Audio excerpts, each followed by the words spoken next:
To study the resurrection of Christ.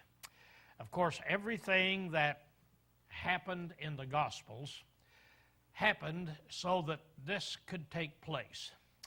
Jesus died, but that is really not the end of the story. The end of the story is that he was raised from the dead.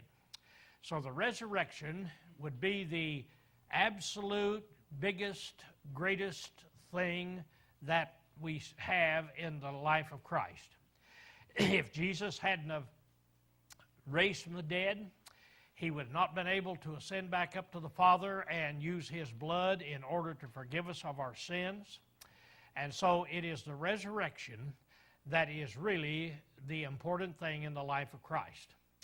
It is the one thing that Jesus would point out from time to time, and he would do it in kind of an unusual way. He would say concerning his body, he would say, "You destroy this temple and I will raise it in 3 days."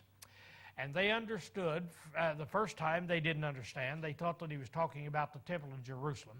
But they did understand that he was talking about the temple of his body. He told them on various occasions when they asked, they said, "Well, can you show us a sign? Give us a sign that comes from heaven." And he said at that time, there'll be no sign given except the sign of Jonah. And then he says, as Jonah was buried and raised again, so I will die and I will be raised again. And when I'm raised, that is the one sign, the one miracle that you will have to stand back and look and say, there can't be any forgery. There can't be any way to get around this. Indeed, Jesus is the Son of God. The apostles, as they go out to preach, will use the resurrection. That's the one thing that they will use to go out into the Gentile world to prove that Jesus was indeed the Christ. Because, and then it comes back down to the resurrection. So today, we're down now to this part of our story in the life of Christ to study about the resurrection of Christ. Last week we studied about the burial of Christ, week before the death of Christ, and so now we're down to this. So as we look at it here, why we're going to see that the phenomena is, the problem is, Jesus' body was in the tomb at 6 o'clock on Saturday. That is uncontested. The Roman government knew it. The guards were out there. The Jewish rulers knew it. The Christians knew it. At that time, really, there were no Christians. There were followers of Christ there. But everybody knew that body was in that particular grave. They saw it go in, and the guards were put out so that nobody could take it out. But the problem is, everybody knows it was in there at 6 o'clock on Saturday evening. And at about 6 o'clock on Sunday morning, it was gone. Disappeared. What happened to it? It just disappeared. And they've been looking for it for the last 1,800 or 1,981 years. Trying to figure out what happened to that body. Now, when you begin to look at it, you can see that the empty tomb still speaks loud and clear 1,981 years later. It screams at the world, Jesus is the Christ. Look at this. Look at this. And you've got those situations you have to deal with. Now, Jesus said he would raise from the dead on the third day. So either one of three things is true. There ain't no fourth. One of three things. He either raised from the dead, as he said he would, or his friends stole his body from the tomb, like the guards were paid to say that they did, or his enemies stole his body from the tomb. That's it. Nobody else, no other fourth. So now you look at it and you say, well, number one, he raised from the dead as he said he would.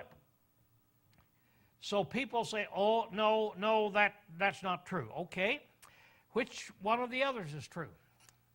Now, if his friends stole his body from the tomb, what would that mean? That would mean that these men, these disciples, went in and stole the body. Jesus said that he was going to raise on the third day. They knew he wouldn't. So they stole his body to act like he did. They were going to force it out on the world. They were going to propagate this hoax. Since everybody knew Jesus said he would raise on the third day, his disciples stole his body, hid his body, so that people would think he raised from the dead. Now, there's one big problem with that. All of these disciples suffered throughout their life because they believed Jesus raised from the dead. All of these disciples, out of these men, they were put to death. They suffered during their lifetime. The Apostle Paul describes the apostles. He said, I look at us and I think of us as being the offscouring of the world. He said, our life is so miserable, and we see a lot of the things that happened to Paul, that it is as though the world is treating us as though we're nothing more than if you found an old piece of rusty skillet out in the field, you picked it up and you took a chisel and you scraped off all the crud. That's what we call it. Ugly name. So you scrape it off and the crud falls down there on the porch. That's the offscouring. That's what Paul said we are. We are treated as the offscouring of the world. And finally, they died for it. Now, can you convince somebody that here these men stole his body, they knew he didn't raise from the dead, they knew it was a hoax, they knew that they had his body hid out there somewhere, and they were willing to suffer every day of their life, and they were willing to die for this lie. All 12 of them. The Apostle John is the only one that history says wasn't killed, and I'm sure many times he wished he had been, because he was exiled and mistreated in various ways. So you say, no, you can't get 12 men. Not a single one of them broke ranks. Every one of them says, we're doing it because he raised from the dead. So no sane individual can claim his friends would do that. Well, then his enemies then stole the body. Now, if his enemies stole the body, what was the one big thing that they all argued about, the enemies and all that, one big controversy? It was whether or not he was raised from the dead. If Jesus was actually raised, then there's no doubt about it, he's the Son of God. Because there's no way that can be duplicated. So these people who have tried to destroy Christianity, and at that time, those enemies who hated Jesus, who wanted to prove he was a liar and he was a fraud,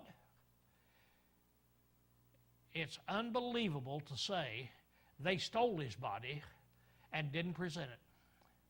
Because all they had to do was on the fourth day just say, look, all of you people, those of you who think he actually raised from the dead, come here. Take them over and show them there is his body. We stole it, we hid it, He didn't raise from the dead. Christianity would have died. The name of Christ would no longer have ever been mentioned. It would all been over. And yet, his enemies have spent their lives, beginning at that time, all during the first century time, and hating him and going through all this, when all they had to do was just say, oh no, we took his body, and there it is. It's impossible for that to happen. And so there we have our three choices. And that is what the world is up against today. Obviously, Jesus had to raise from the dead.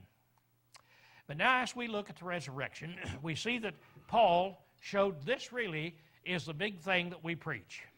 Moreover, brethren, I declare unto you the gospel which I preached unto you, which also ye received, which also you stand, and by which also you are saved, if you hold fast the word which I preached to you.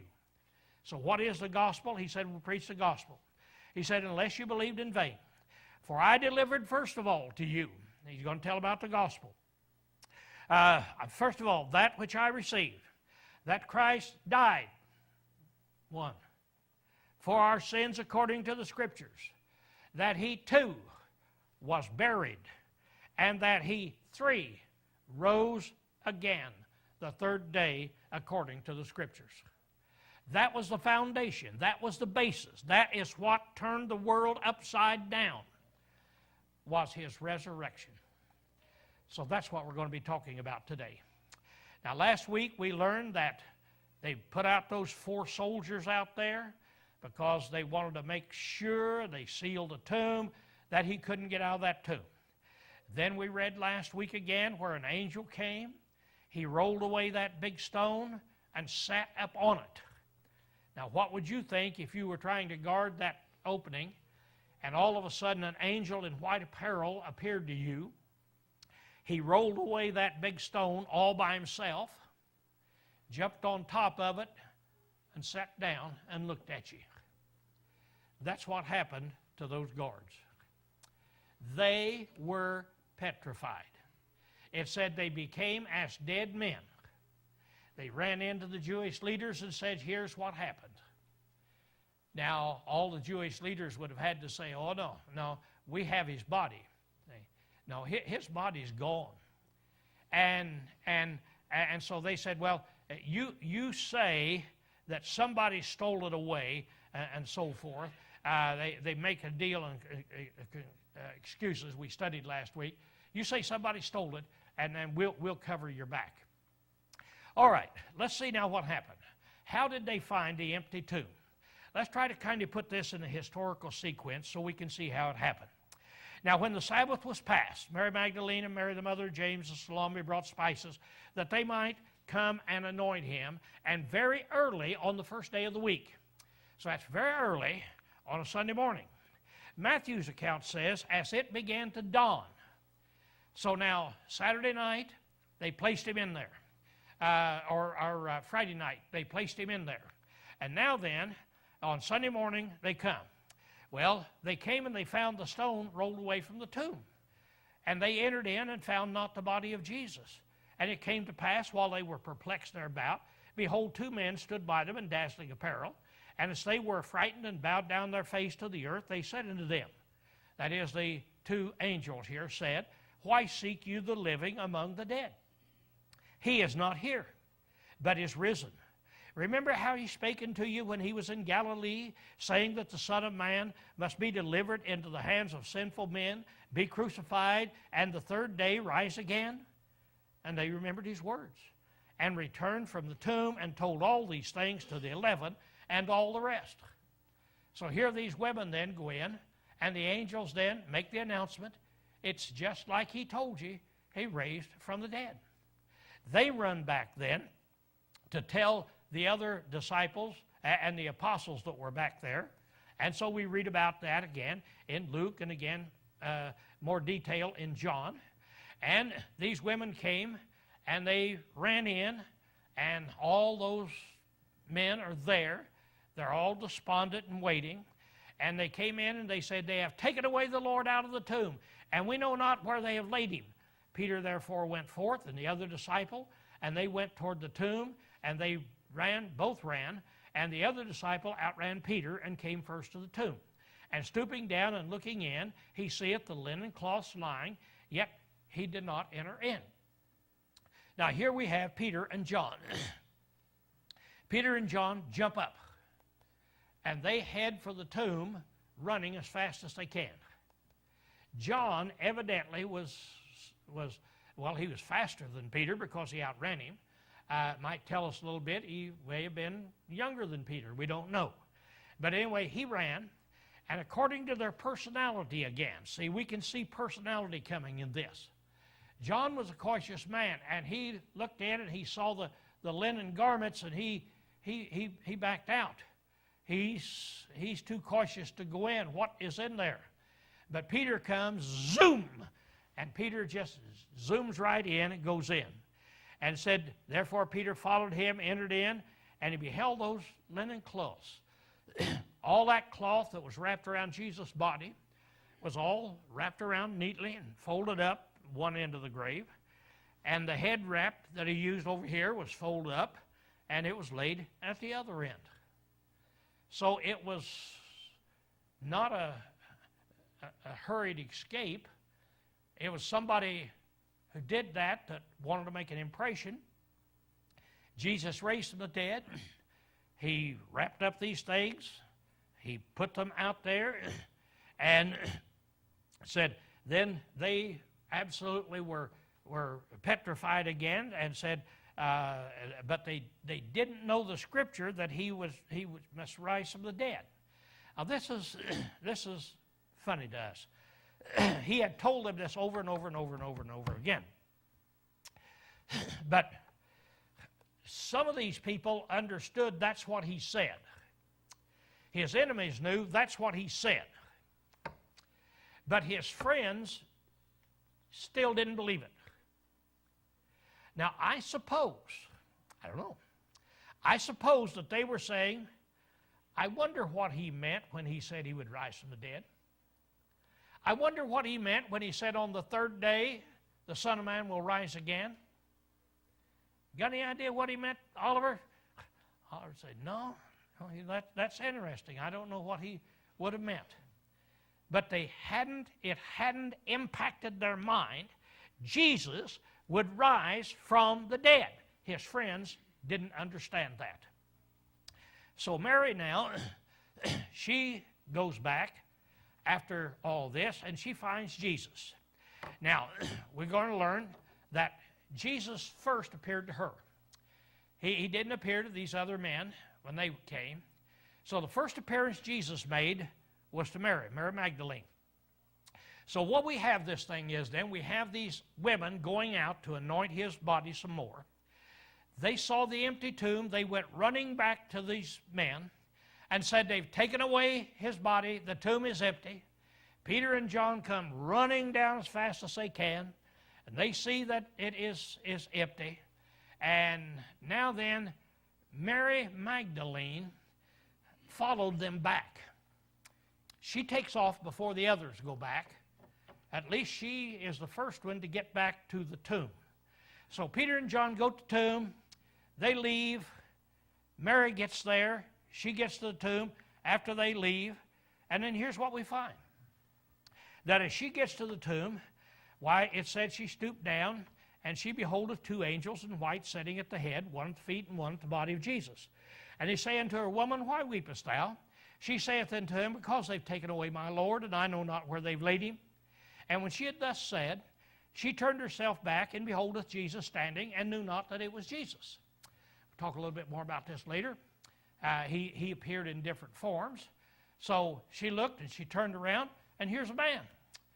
There he is. And she didn't recognize him as Jesus, whether it's through the tears of grief in her eyes, or he didn't look like himself, or what. And Jesus saith unto her, Woman, lady, why do you weep? Whom seekest thou? She, supposing him to be the gardener, saith unto him, Sir, if you have taken him hence, tell me where you have laid him, and I will take him away. And Jesus saith unto her, Mary. She turneth herself, and now then she's going to look square at him, and saith unto him in Hebrew, Rabboni. That is the great title for a teacher. Rabbi was the normal. Rabboni was the great there. Rabboni, which is to say teacher. And Jesus said to her, Touch me not, for I am not yet ascended unto the Father, but go unto my brethren and say unto them, I ascend to my Father and your Father, and my God and your God. So here's Mary turns around. She grabs hold of him. And Rabboni. And Jesus said, Touch me not. That translation is a little misleading. That translation means don't hold on to me. Now the Greeks had ways of saying, just by changing tenses of the verb, whether it is don't touch me like that, or don't hold on to that thing, Lowell. That's what she was doing. She had grabbed him. She was holding on to him. And Jesus says, Let go of me.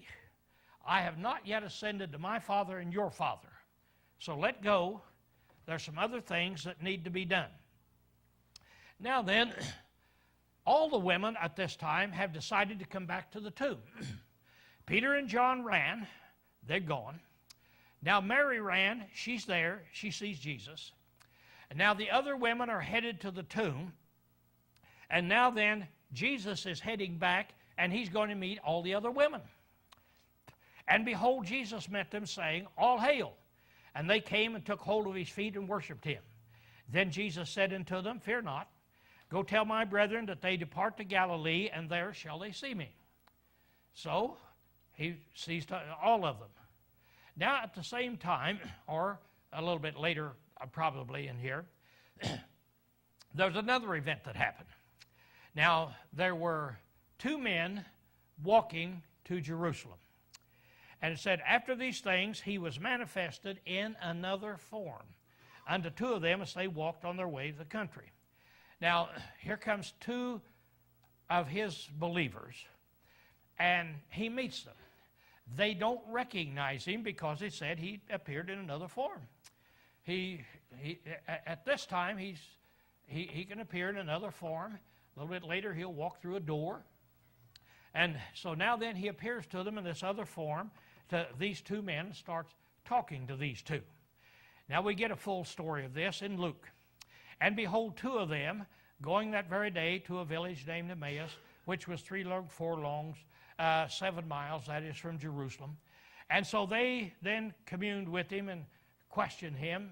They were questioning them that drew near. And he went to them. They were talking. It said that their eyes were holden that they should not know him. He didn't reveal himself to them. So as he walked along, he said, What are you talking about? And so they said in their 18, Do you alone sojourn in Jerusalem and not know the things which are come to pass these days? In other words, we're talking about the thing everybody's talking about. You're the only guy that doesn't know what is going on. And Jesus said, Well, what things? And they said unto him, The things concerning Jesus of Nazareth, who was a prophet, mighty in deed and word before God and all the people, and how the chief priests and rulers delivered him up to condemn him to death, it said, and crucified him. But we hoped, see, we had hoped that it was he who should redeem Israel. Yea, and besides all this, it's now the 3rd day since these things came to pass. So they said, we were really impressed with Jesus. We knew he was a great prophet, did great things, and we hoped he was the Redeemer of Israel. But today's the 3rd day, and we haven't seen him. Here's two guys that took some little credence in that the 3rd day. So he said he would rise the 3rd day, and we had hoped it, but evidently it's not going to happen. And so they were despondent. So now then, Jesus is going to appear to the 10 disciples. He's going to appear to the 10 disciples, and by the way, Well, let's put it in context. Jesus went home with these two men.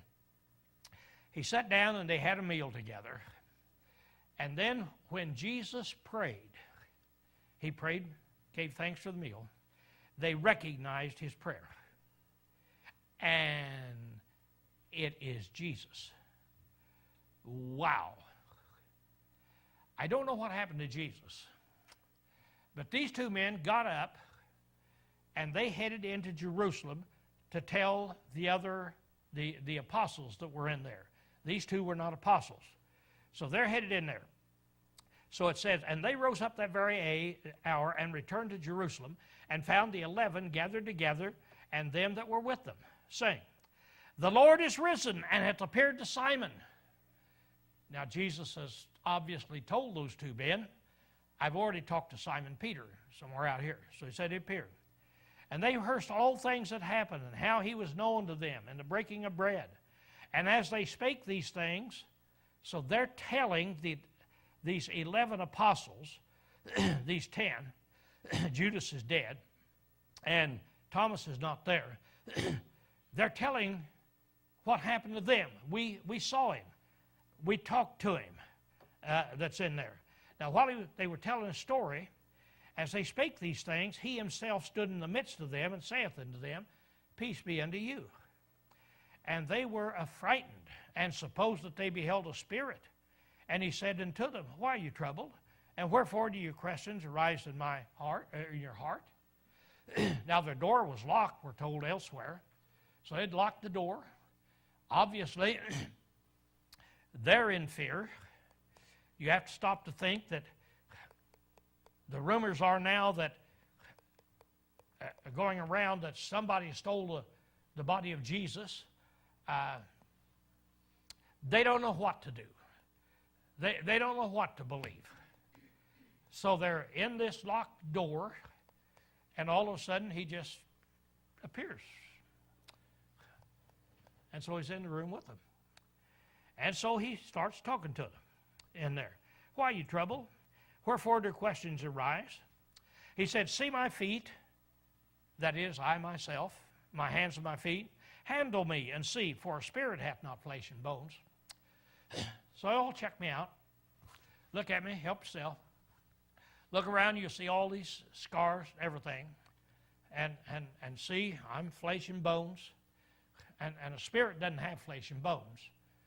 So, you know, I'm raised from the dead, is what he's saying. I'm not a ghost. I'm not a spirit in there. And when he had said this, he showed them his hands and his feet.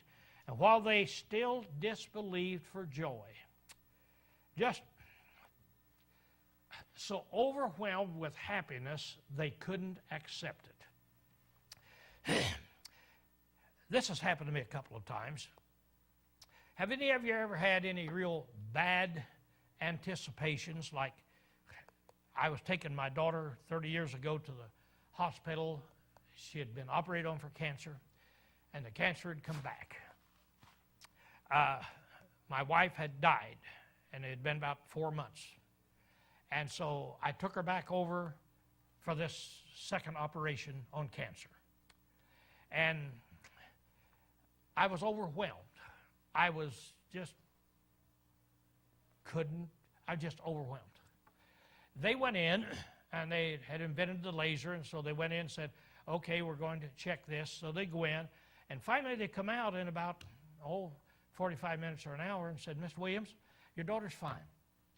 Said, we went in there, and it wasn't a cancer at all. Said, we had left a stitch in her esophagus in the last operation, and it was just infected. So we took it out, and she'll be great. Now, you would think I would have said, woo, wow, great. Nope. Oh, good. Too much for me. My mind wouldn't take it. My mind had been overwhelmed with this grief to such an extent that it wouldn't soak in. They rolled her out. I went out and talked to her. She was the same way. They said, you can take her home in about 45 minutes, hour. I put her in the car and took her back home. We're driving home, and I said, do you want to stop at the Mexican restaurant and eat? And she said, well, yeah. I said, can you believe it? I'm not even happy. And she said, me either. Can't. That's the way they were. That's the way they were. They were just so overjoyed, they couldn't believe it. He said, do you have anything to eat? They gave him some cheese, fish, and he ate the fish. He's giving them evidence. I am a human being. See, that's what it is. I'm a human being. Now, it said, but Thomas, one of the 12, called Didymus, was not with him when Jesus came. And the other disciples, when he came in, they said, we have seen the Lord. But he said unto them, except I see his hands, the print of nails, put my hands in his side, I will not believe. Well, people call him Doubting Thomas, but can you blame him? Did he want to know the truth? Did he want evidence? And they say, we've got it. And what he was saying is, I don't know if I can trust you 10 or not. I want to see it myself. I want absolute evidence. So 1 week later, 8 days later, the next Sunday, and after 8 days again, he was with them, and Thomas was with them. Jesus cometh, and the door being shut, and stood, that means locked, and he stood in the midst of them and said, peace unto you. So he now just walks through the door, and he saith to Thomas, reach hither your finger, and see my hands, and reach hither thy hand, and put it into my side, and be not faithless, but believing. So he tells Thomas, Thomas, do what you said. Check me out. No longer be faithless, but believing. I am the Christ. I have raised from the dead. Thomas checked him out. And he answered and said, my Lord and my God. He was an absolute, total believer. He was one who was going ahead in life and willing to give his life because Jesus was raised from the dead. Then Jesus said an interesting thing about you. Jesus saith unto him, because you have seen me, thou hast believed. You've had the opportunity to check me out. You have the evidence. Blessed are they that have not seen and yet have believed. So the people who haven't had the opportunity to see me and yet believe, blessed are they. Next week, we'll pick up our story from here, and we'll see as the apostles go out to give their testimony about the resurrection of Jesus Christ, what they had to say. Class dismissed.